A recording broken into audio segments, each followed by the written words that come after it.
నమస్కారం దోస్తులు, welcome to బతుకు బండి ఛానల్. మా ఛానల్ని అందరూ మనస్ఫూర్తిగా ఆదరించి 1000 మంది సబ్స్క్రైబర్ అయినందుకు అందరికీ పేరు పేరున లైక్ చేసిన వాళ్ళకి, సబ్స్క్రైబ్ చేసుకున్నందుకు ధన్యవాదాలు.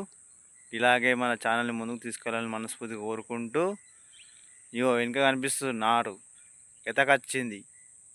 రైతు భరోసా ఎవరికి వేయాలి, రేపో మాపో నాటేయాలి. నాటేయాలంటే దీనికి అటు అవుతుందా, కూలీలు కావాలి కదా, వాళ్ళకు డబ్బులు ఇచ్చేందుకు మన దగ్గర పైసలు ఉండాలి కదా. పైసలు ఉండాలంటే మన ప్రభుత్వం ఏం చేయాలి, మనకు రైతు భరోసా వేయాలి. వీళ్ళేమో సంక్రాంతికి అని వాయిదా పెట్టారు. సంక్రాంతికి రైతు భరోసా అని మొన్న బట్టి విక్రమార్క గారు మీటింగ్ పెట్టారు. రైతు భరోసా సంక్రాంతికి ఎత్తే ఈ నాటేసింది రేపు మాపు నాటేయాలి. దీనికి బతుకు ఏం కావాలి, మన బతుకు ఇట్లా నాటు ముంగలికి దొరికితే.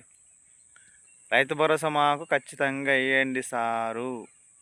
సంక్రాంతికి కాకముందే 31st వరకల్లా మాకు రైతు భరోసా వేయండి దయచేసి. మాకు ఇప్పటికీ నాటు వేయాలంటే డబ్బులు లేవు మా దగ్గర. కూలీలు రాట్లేరు నాటేసేందుకు. పైసలు ఇస్తేనే వాళ్ళు వస్తారు కదా, పైసలు ఎందుకు ఎవరు రారు కదా సారు.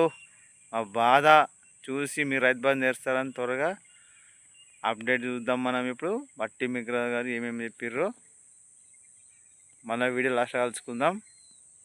ఈ వీడియో లాస్ట్ చూడండి. కాంగ్రెస్ పాలన బాగానే ఉంది కానీ రైతు భరోసా అయ్యాక అంత ప్రజలంతా తికమక అవుతుర్రు. కాంగ్రెస్ పాలన 50% మంచిగానే ఉంది. అన్ని రుణమాఫీ వేసిర్రు. మన ఇప్పుడు కొత్తగా అప్డేట్ ఏంటంటే ఇందిరమ్మ ఇల్లు అట. ఇందిరమ్మ ఇల్లు గురు ఇస్తారట. ఇంకా ఇందిరమ్మ ఇల్లు గరిగలకు సరిగలకు నోళ్ళు లేలకు అందరికి ఇస్తారు. మాకు కూడా ఇస్తారో ఇయ్యరో మేము కూడా అప్లై చేసుకుంటాం సారు. జరకి రైతు బంధు అయితే ఇవ్వర్రి, మాకైతే రామరామ కోసుంది. ఇక మీకు దయచేసి మీరు దగ్గర ఉంటే కాలు మొక్కుతుంది కానీ దూరం ఉన్నారు మీరు కదా, మాకు వీలు కాదా ఎట్లా సార్ మరి.